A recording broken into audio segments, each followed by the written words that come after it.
국방부가 빅데이터를 국방 분야에 적용해 미래 좌표를 제시하기 위한 토론회를 개최했습니다.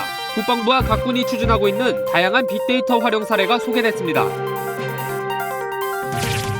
황교안 대통령 권한대행이 국무회의를 주재하고 북한 김정일의 생일이 있는 이번 달이 전략적 도발 가능성이 높을 것으로 전망하고 확고한 한미연합 대비태세 유지를 당부했습니다.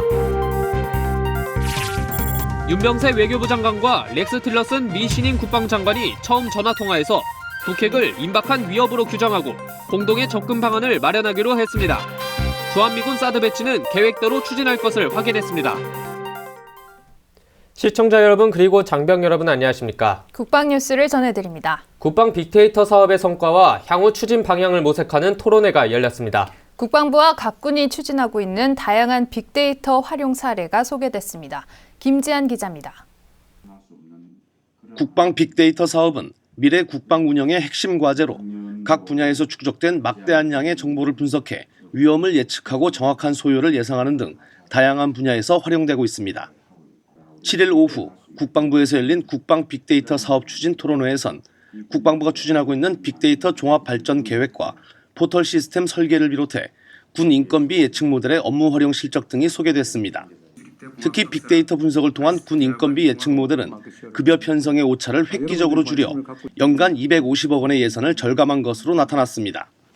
4차 산업혁명으로 일컬어지는 ICT 융복합 산업을 국방 모든 분야에 적용함으로써 예산을 절감하고 군 전력 증강 향상에 큰 도움을 줄 것으로 예상하고 있습니다. 각 군에서도 빅데이터 분석을 활용한 다양한 사업을 추진하고 있습니다. 육군 분석평가단은 훈련소 입소 장병들의 신체 계측 데이터를 활용해 피복 소유를 예측하고 전공과 관련한 장병 특기 분류 실태를 분석하고 있습니다. 해군은 감지기를 통해 얻은 대용량 음향 데이터를 분석해 수중 표적을 식별하는 방법을 개발하고 활용 방안을 검토 중입니다. 공군은 비행 훈련 중 위험을 예측하는 모델을 개발했습니다. 항공기의 실시간 기동 방식 분석을 통해 추락이나 충돌 등 각종 사고의 예측이 가능해져 비행 안정성 확보에 크게 기여하고 있습니다. 올해 국방부는 의료정보 빅데이터 분석과 적위험 예측 분석 등 사업 범위를 더욱 확대할 계획입니다. 국방뉴스 김지한입니다. 황교안 대통령 권한대행은 7일 열린 국무회의에서 북한의 어떠한 도발에도 즉각 응징할 수 있도록 긴장감으로 국토 수호에 임해주길 당부했습니다. 황 대행은 또 김정일의 생일이 있는 이번 달은 그만큼 전략적 도발 가능성이 높을 것이라고 전망했습니다. 보도에 이다경 기자입니다. 황교안 대통령 권한대행은 외교부와 국방부 등 관계부처에서 한미 지도자들의 협의와 공조를 바탕으로 한미연합 태세에 확고한 대북 감시 대비 태세를 유지해 줄 것을 당부했습니다. 황 대행은 지난해에 이어 금년 들어서도 북한은 대륙간 탄도미사일 ICBM 시험 발사 준비가 마감 단계라고 주장하는 등 도발 위협과 수위를 노골화하고 있다고 말했습니다. 특히 김정일의 생일이 있는 이번 달은 어느 때보다도 전략적 도발 가능성이 높을 것으로 본다며 우려를 표했습니다.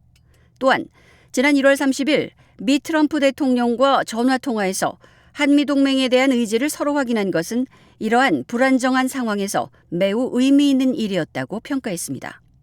아울러 지난 2일 제임스 매티스 국방장관이 첫 해외 순방지로 한국을 방문한 것도 대내외에 한미동맹의 굳건함을 보여줬을 뿐 아니라 북한이 경거망동하지 못하도록 강력한 경고 메시지를 전달한 것으로 생각한다고 말했습니다. 황 대행은 한미 양국이 북한의 핵과 미사일 위협의 심각성에 공감하고 효과적인 대북정책 공조 방안을 심도 있게 논의한 것은 앞으로 두 나라 간 안보 협력 관계를 더욱 발전시킬 수 있는 계기가 된 것으로 본다고 강조했습니다. 국방뉴스 이다경입니다. 렉스 틸러슨 미국 신임 국무장관 취임 이후 처음으로 한미 외교장관이 전화통화를 했습니다. 이번 통화에서 두 장관은 북핵을 임박한 위협으로 규정하고 한미 간 긴밀한 공조가 지속돼야 한다는 점을 재확인하면서 공동의 접근 방안을 마련하기로 했습니다. 주한미군 사드 배치는 계획대로 추진한다는 데 의견을 같이 했습니다. 손정민 중사입니다. 윤병세 외교부 장관과 렉스 틸러슨 미국 신임 국무장관이 7일 오전 약 25분 동안 전화통화를 했습니다. 이번 전화통화는 틸러슨 국무장관이 지난 1일 취임한 이후 이뤄진 한미 외교장관 간 공식 첫 소통입니다. 이번 통화의 주요 의제는 북핵 문제와 한미 동맹이었습니다.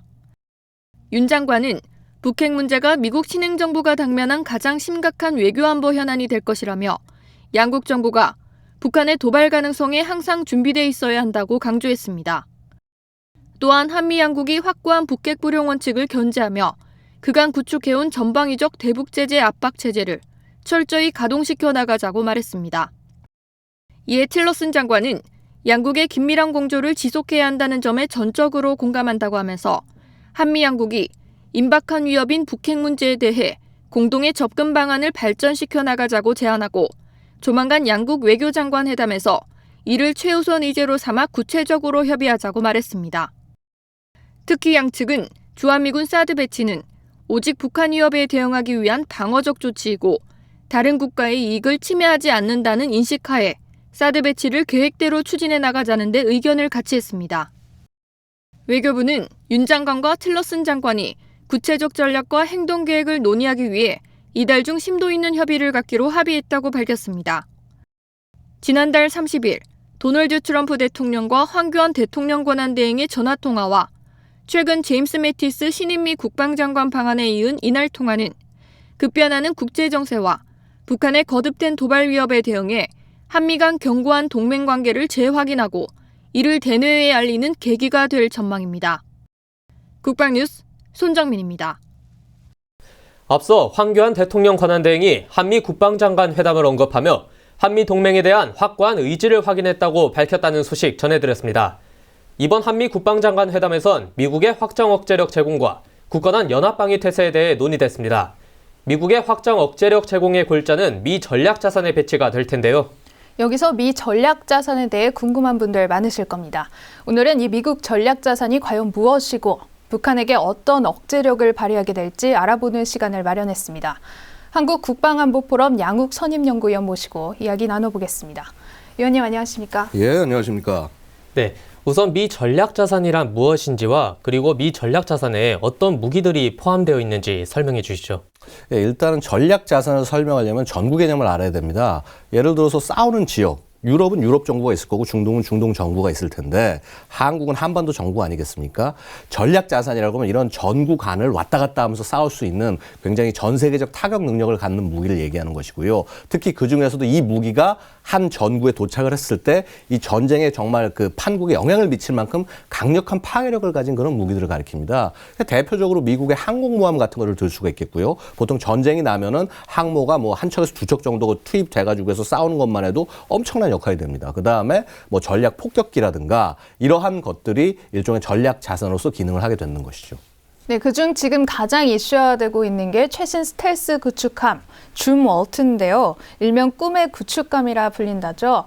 이건 어떤 무기고 또 왜 이렇게 이슈화가 되고 있는 겁니까? 예, 일단 2016년 10월에 첫 함이 취역을 했고요. 원래 이제 미국이 이걸 차세대 함 주력으로 해서 32척을 만들려고 하다가 너무나 비싸고 아직 좀 이렇게 문제가 있다 보니까 3척 정도에만 그쳤습니다. 근데 이게 갖는 의미가 뭐냐면 말이 구축함이지 순양함 정도 크기입니다. 14,000톤 엄청난 크기의 배라고 할 수 있고요. 그다음에 여기에는 미래 무기들이 장착되게 됩니다. 레일건이라든가 아니면 레이저라든가 이런 것들이 장착되게 되는데 아직은 레일건이 장착 안 됐지만 현재 지금 이제 155mm 함포 같은 거는 장착됐는데 이게 거의 100km 이상을 함포가 공격을 할 수 있다는 겁니다. 그러니까 미사일도 한 80여 발 정도 내부에 보유할 수 있고 함포 능력까지 갖춰가지고 그야말로 한 적의 일부 지역을 완전히 초토화시켜버릴 수 있는 막강한 화력을 가지고 있다는 점에서 강점이 있고 특히 여기다가 스텔스 능력까지 갖춰서 적의 연안에 접근하더라도 적이 쉽게 탐지하고 공격할 수 없다는 그런 장점이 있기 때문에 전통적 개념의 전략자산은 아니지만 이쯤 되면 전략자산이라고 할 수 있다라고 평가가 되는 것입니다. 네, 그건 사실 미 전략자산 배치 이야기가 나올 때마다 북한이 굉장히 민감하게 반응을 하고 있는데요. 북한이 이토록 예민하게 반응하고 있는 이유가 어떤 것이 있겠습니까? 자, 북한은 아무래도 전제 군주정이고요. 그렇다면은 김정은이라는 딱 한 명의 그 국가 지도자를 중심으로 뭉친 나라입니다. 소위 왕과 같은 존재입니다. 이 왕이 죽을 수 있는 그러한 무기 체계에 대해서 민감할 수밖에 없습니다. 소위 이런 전략 자산이라고 하는 것들이 정밀하게 그런 뭐 예를 들어서 주적군 같은 걸 폭발을 하거나 혹은 평양 지역을 완전히 초토화시켜버릴 수 있는 그러한 능력을 가지고 있는 무기 체계이기 때문에 당연히 북한 입장에서는 소위 우리가 얘기하는 참수작전을 수행할 수 있는 전력이 들어오는 부분에 대해서 엄청나게 두려워하고 들어올 때마다 비난을 퍼붓고 있는 것이죠. 네, 다음은 계속 논의되고 있는 주제죠. 미 전략자산의 정례적인 한반도 전개. 지금 어떤 부분들이 논의되고 있고 또 정례적인 전개가 협의된다면 이건 어떤 의미를 갖게 되는 겁니까? 자, 일단 이런 전략 자산 자체는 사실은 어떤 전구에 묶여있지 않는 것이 특징입니다. 그러나 북한 상황 자체가 워낙 급박하다 보니까 전략 자산을 한반도 전구에 묶어놓자라는 논의가 나오는 것이고, 그래서 상시 배치가 되면 제일 좋은 것이고, 근데 그게 만약에 안 된다고 한다면 정례적으로 예를 들어서 뭐 분기마다 뭐 한두 번씩 이렇게 전개를 하는 이런 방안을 생각해 볼 수 있지 않겠느냐. 사실상 이 전략 자산이 한국의 정례 전개는 됩니다. 왜냐하면 우리 한미연합훈련 대대적으로 할 때마다 언제나 전략자산들이 한두 개씩 들어오기 때문에 뭐 이외에도 항모훈련 같은 것도 매년 하고 있고요. 하지만은 이것을 한반도에 묶어놓고 쓸 수 있게 하자라는 이제 이런 아이디어를 한미 당국이 끌고 가는 것이고요. 사실 이것보다 더 중요한 것은 전략자산이란 것은 언제든 올 수가 있는 것이기 때문에 이 전략자산을 한미가 공동으로 이런 상황이 있을 때 우리 정부가 요청하면 미국이 반드시 사용을 응하게 하는 이런 구도를 만드는 것이 훨씬 더 중요하다라고 말씀드릴 수 있습니다. 네, 물론 제각기 역할과 효용성이 있겠지만 위원님께서 보시기에는 북한에 대해 가장 억제력을 발휘할 수 있는 미 전략 자산은 무엇이라고 생각하십니까? 역시 지금 우리 대한민국과 북한과의 대치에 있어서 가장 핵심적인 부분은 핵일 겁니다. 결국 이런 북한의 핵 능력을 억제할 수 있는 그러한 정밀한 자산들이 필요할 것이고요. 이런 과정에서 가장 중요한 것은 역시 미국의 해구산이 제일 중요합니다. 그러니까 뭐 전략 폭격기와 SLBM, ICBM 이런 것들이 중요하지만은 일단 한반도 전구 내에서 의미가 있으려고 한다면은 예를 들어서 항공모함이라든가 전략 폭격기가 꾸준하게 한반도를 찾아옴으로써 북한에게 전쟁을 하면 큰일 난다는 경고를 해주는 것이 중요하고요. 사실은 여기서 우리가 얘기 안 한 전략자산 중에 하나가 사드입니다. 사드도 방어 체계이긴 하지만은 일종의 전략자산으로 볼 수 있는 무기입니다. 왜냐하면 한반도 전구 전체를 지키기 때문에. 그래서 이러한 방어와 공격이 모두 갖춰졌을 때 북한의 위협을 우리는 격퇴해낼 수 있을 겁니다. 네, 오늘 말씀 여기까지 듣겠습니다. 네, 지금까지 양욱 선임연구위원과 미 전략자산에 대한 이야기 나눠봤습니다. 위원님, 오늘 말씀 고맙습니다. 감사합니다. 네, 다음 소식 이어가겠습니다. 가족의 곁을 떠난 육사 77기 신입생도들은 화랑기초 훈련에 어떻게 적응하고 있을까요? 걸음걸이부터 말투 하나하나까지 군인으로 다시 태어나고 있는 새끼 사자들의 모습. 지금부터 함께 보시죠.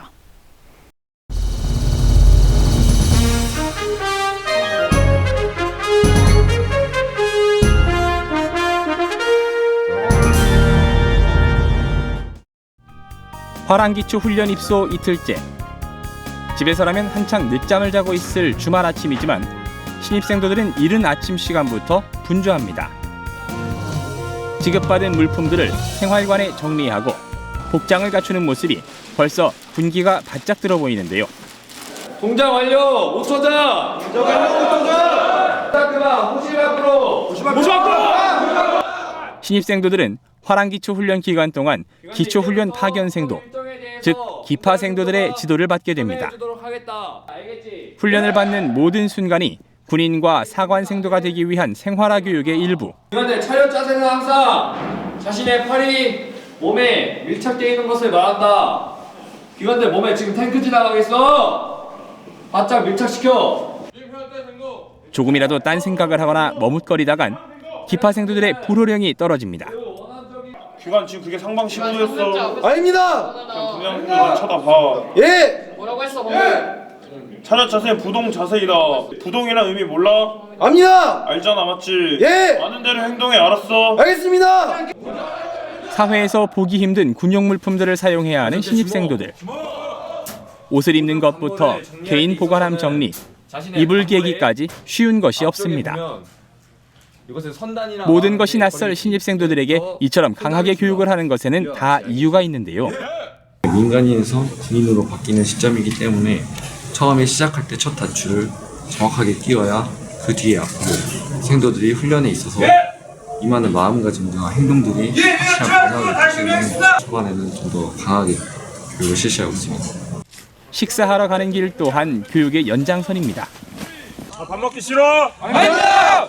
왜 아침에 잘하다가 더 못해? 어느 것 하나 쉽지 않습니다. 식사 예절 또한 새로이 익히게 되는데요. 가장 눈에 띄는 것은 역시 즉각 식사입니다.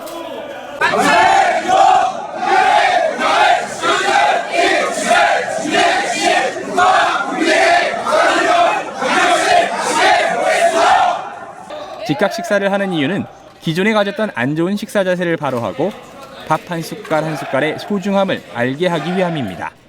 조금은 불편해 보이지만 열심히 훈련하고 먹는 밥은 언제나 꿀맛입니다. 오후에는 신입생도들이 입게 될 의복의 수치를 재는 시간이 기다리고 있는데요.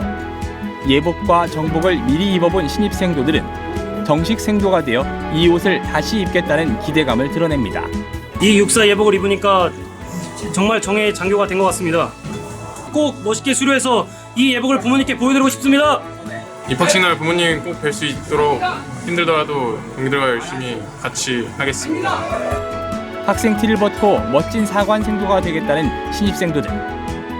처음 먹은 이 마음이 끝까지 유지됐으면 좋겠네요. 특기사자들이 훈련의 첫 발을 내디뎠습니다. 본격적인 훈련의 시작. 다음 시간에 전해드립니다.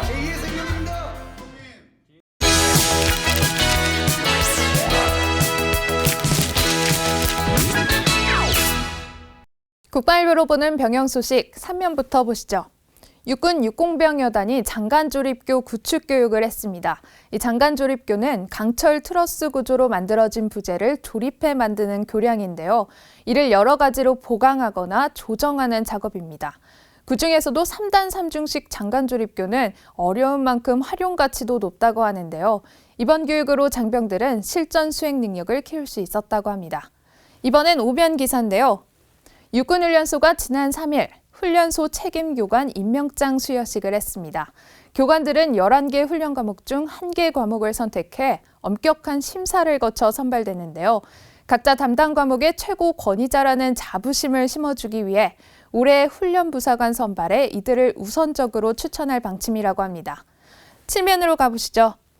해군 3함대 사령부가 병용문화 혁신에 앞장서고 있다고 합니다. 장병들이 주말에 문화생활을 즐길 수 있도록 한 달에 2번 상승 컬처 데이를 시행하고 있는데요. 전투 피로도 저하와 문화욕구 해소를 위해 추진됐다고 합니다. 또 올해부터는 더 많은 장병들이 누릴 수 있도록 확대하겠다고 하네요. 8면을 보실까요? 공군 19 전투비행단은 전투태세 훈련의 일환인 하이드라진 유출 상황에 대한 제독 훈련을 했습니다. 이 하이드라진은 항공기의 비상동력 연료인데요. 외부에 유출되면 기체 외부와 부속을 부식시키고 인체에도 치명적인 영향을 미치는 맹독성 물질입니다. 보시는 사진은 KF-16 전투기 날개 부분에 하이드라진 유출 원점을 제독하는 모습입니다. 이상 국방일보로 보는 병영 소식이었습니다.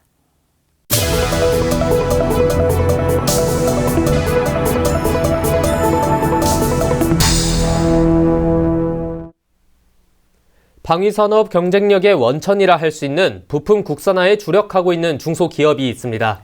올해로 설립 35년째를 맞은 3호 정밀이라는 업체인데요. 열악한 국내외 환경에서도 한 분야에 열정을 다하고 있습니다.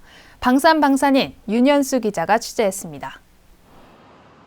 부산에 위치한 중소벤처기업 3호 정밀입니다. 10평 남짓한 공간의 연구소에선 정비 부품을 국산화하는 작업이 한창입니다. 3차원 측정기로 부품의 모양과 구조를 세세히 파악하고 컴퓨터 도면에 그대로 그려냅니다. 다음은 부품을 가공하는 과정. 부품 소재를 공작 기계로 정교하게 자르고 깎고 다듬어 기존과 똑같은 부품을 완성합니다. 1983년 설립부터 지금까지 국산화한 부품은 44가지. 이 결과 2015년엔 방사청 우수 조달업체 표창을, 2016년엔 기품원 국방표준 인증 시스템 인증을 받았습니다. 품목들을 좀 더 발굴해서 저희가 이제 국산화할 수 있는 장비를 좀 더 찾아봐야 되는데, 그걸 좀 계속해서 이제 군 쪽으로 알아보고 찾아볼 방법밖에 없는 것 같습니다. 군 분야에서는 궤도 차량과 특수무기의 부품 국산화에 주력하고 있습니다. 특히 K계열 전차와 35mm 오리콘 대공포에 들어가는 대체 부품을 양산해 인정받았습니다. 군에서 요구하는 무엇이든 최고의 부품을 만들어낼 수 있다고 자부합니다. 아직도 외국에 의지하고 있는 제품들이 많이 있어요. 그런 것을 하루빨리 이제 국산화를 시켜가지고 우리 군에 필요한 시기에 적기에 납품을 쓰게끔 연구 개발을 집중적으로 할 계획입니다. 지금. 최근에는 새로운 성장 동력 확보를 위해서도 노력하고 있습니다. 기계 부품 가공에 그치지 않고 아이디어를 접목한 제품을 만들기 위해 만반의 준비를 하고 있습니다. 국내외로 열악한 환경에서 살아남기 위한 자구책 마련에 안간 힘을 쏟고 있습니다. 요즘 중소기업들 많이 힘든데 뭐 그런 힘든 와중에서도 저희 직원들 전부 다 이제 협력해가지고 뭐 지금 하는 일은 물론이고 앞으로도 연구개발이나 그다음 또 더 많은 더 큰 수출을 목표로 해서 다들 열심히 하려고 노력하겠습니다. 산업기계 부문에서 작지만 강한 기업으로 명맥을 잇고 있는 3호 정밀. 국내외 방산부품 국산화 주요 기업으로 발돋움하기를 기대합니다. 국방뉴스 윤여수입니다. 이번에는 장병들이 가족과 친구들에게 영상 편지를 보내는 시간입니다. 오늘은 육군 36사단 장병들이 사랑하는 부모님께 전하는 메시지입니다. 안녕하세요, 엄마 아빠. 저 아들 인정입니다. 제가 지금 벌써 군대에 입대한 지 18개월이 다 돼가는데 지금 전역이 100일 정도 남은 시점에서 지금 부모님 말 따라서 열심히 제 미래 계획 설계하고 있고 그에 따라서 열심히 준비도 하고 있으니까 너무 걱정 많이 안 하셨으면 좋겠어요. 새해에도 부모님 다 건강하고 사이좋게 동생 지혜랑 같이 이제 잘 재밌게 보냈으면 좋겠고 올해 한 해 우리 가족 화이팅 하도록 했으면 좋겠어요. 우리 가족 화이팅! 충성! 일병 전원별입니다. 엄마 많이 놀랬지? 내가 엄마가 요즘에 많이 걱정하고 있는데 너무 많이 걱정 안 해도 되고 중대장님이나 소대장님이 신경 잘 써주셔서 재밌게 군 생활하고 있으니까 너무 걱정 안 했으면 좋겠어. 새해가 됐으니까 건강도 이제 잘 챙기고 행복했으면 좋겠어. 부모님 잘 지내고 계십니까? 적응도 잘하고 몸 아픈 데도 없이 잘 지내고 있습니다. 저녁일 때까지 나라 잘 지키고 있을 테니까 부모님도 저녁 때까지 몸 건강히 잘 있으시기 바랍니다. 사랑합니다. 충성! 황교안 대통령 권한대행은 이번 달이 북한의 전략적 도발 가능성이 높은 달이라며 군의 확고한 대비태세 유지를 당부했는데요. 우리 군은 빈틈없고 흔들림 없는 군사적 대비태세로 국가와 국민을 지키기 위해 매진할 것입니다. 국방뉴스를 마칩니다. 시청해주신 여러분 고맙습니다.